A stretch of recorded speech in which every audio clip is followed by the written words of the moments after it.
Allah SWT says, وَجَعَلْنَا نَوْمَكُمْ سُبَاتًا. We made your sleep as a means of cutting off from everything. The word subat is from the root letters sin, ba, ta, and sabt is basically to cut something off. The word rest could have been used, but resting does not cut off your hearing or your visuals, as just closing your eyes doesn't really let you rest, as you can still hear and even sense the light coming through your eyelids if it's still daylight outside. But sleep cuts you off from all this, all of your senses, and you don't see or hear anything. وَجَعَلْنَا نَوْمَكُمْ سُبَاتًا.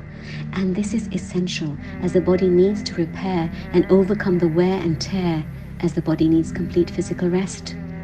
And whilst we are in this state, Allah informs us that it is He who takes your souls by night when you are asleep and has knowledge over all that you have done by day. Then He wakes you up again. Imagine your Rabb does this every night and gives us another day. Allah SWT says, it is Allah who takes away the souls at the time of their death, and those that die not during their sleep. He keeps those souls for which He has ordained death and sends the rest for a term appointed. So sleep is the closest we get to death, and yet we look forward to our sleep. So say your du'as before you sleep. Allahumma bismika amutu wa ahya. Oh Allah, in your name I die and I live. Say your astaghfar before you sleep and ask for forgiveness before you sleep. Say Ayatul Kursi before you sleep and let it be a shield as a protecting angel guards you through the night. And remove all evil thoughts and forgive everyone and settle arguments before you sleep.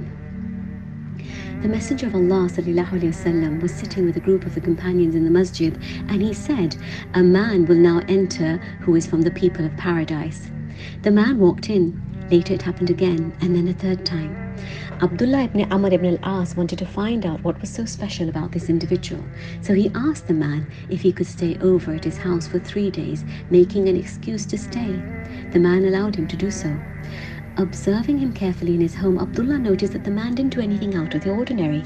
He didn't fast all the time, he slept some of the night and prayed some of the night, and so on. So after the 3 days, Abdullah told him the real reason why he requested to stay with him, and he asked him what it was that could be the reason why he was from the people of Jannah.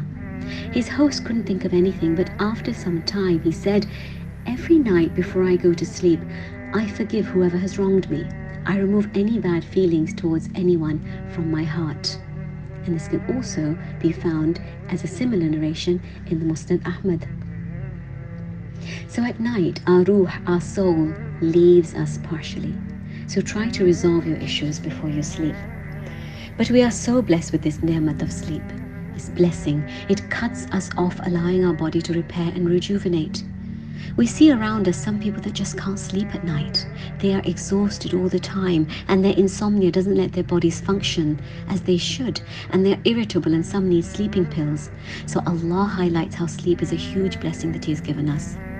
Let's have a look at sleep from the scientific perspective.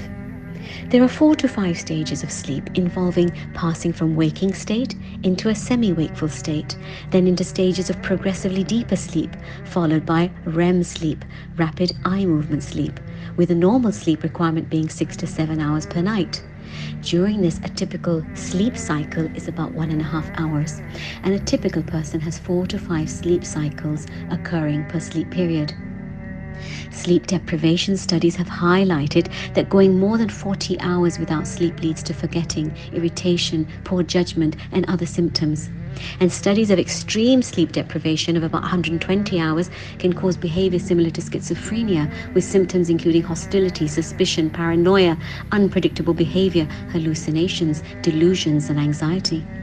And one's quality of sleep determines one's mood, alertness, energy, thinking, productivity, and safety, general health, and longevity.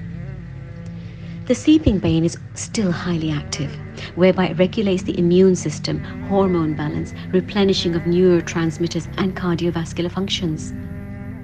Whereas insomnia can cause difficulty falling asleep or staying asleep, frequent nighttime awakenings leading to sleepiness during the day, and possible problems in social or work obligations. Thus imagine this ni'mat, this blessing of sleep. Sleep reorganizes the body functions and affects our abilities to manage, to cope, to learn new things, new tasks, and hence to restart the day afresh. And for this, Allah SWT created sleep as a sabd, to cut ourselves off, an automatic switch off to be able to restart with optimal functionality. Just like when our phone or computer freezes, the technician for repair will ask you when you last switched it off and restarted it, and often that's all it needed. And our body also needs that restart to be able to function again. So Allah SWT reminds us, وَجَعَلْنَا نَوْمَكُمْ سُبَاتًا. And although we are conscious in our sleep, it is a time when our ruh leaves and work is cut off.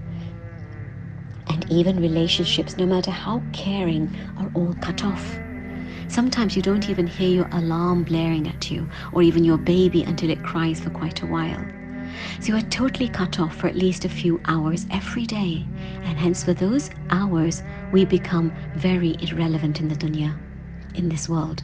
And Allah has designed our lives to remind us daily that one day we will all be cut off from all resources on the day of judgment, on Qiyamah, a time where everyone will be cut off from each other and will run away from their relatives and friends.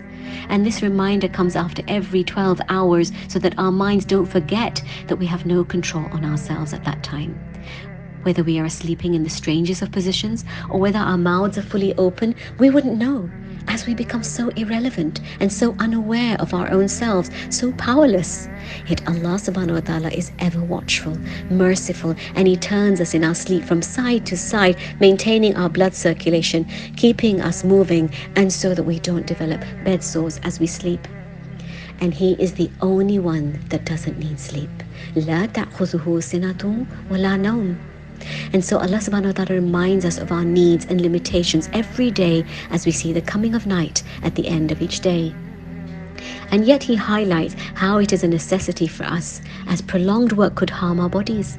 So Allah made the night to cover you and your activities that would cause you harm if they were constant.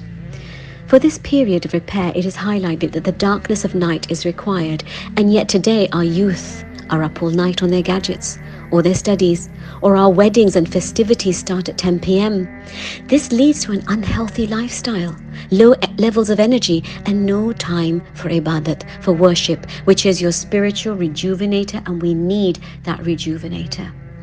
So this naum, this sleep as subata, cuts us off from everything else. A physical rejuvenation, healing, and a period of organization within the body. And thus, despite what situation they are in, or they are workaholics, or whether they have a bad day, or a really bad argument, or a fight with someone that brought you to a standstill and you couldn't think straight, or whether you suffer from chronic ailments of pain and disease, the naum and its quality of sabd disengages a person from all these ailments for a while in this deep sleep, enforcing one to rest, and that's a huge mercy from Allah SWT and an essential coping tool to stop the body from falling into harm. We see that our blood pressure settles, our cells and muscles repair, our brain reorganizes itself, our mind unwinds from its tensions and thoughts, and we're able to get up and get through yet another day. Allah SWT says, and of His signs is your sleep by night and day, and your seeking of His bounty. Indeed, in that are signs for people who listen. And the person of that new day is not just to get up and run the kids to school, or to get to college, or to get to work, but to primarily get up and start our day with worship and shukr, gratitude that He gave us another day.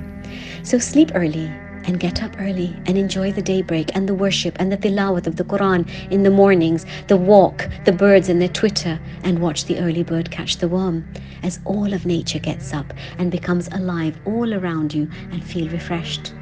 And then the enjoyment of the night and its ibadat and its spiritual calmness. And remember that sleep is like a form of death, and waking up itself is a reminder that one day we will be resurrected for accountability, as every night is followed by its day.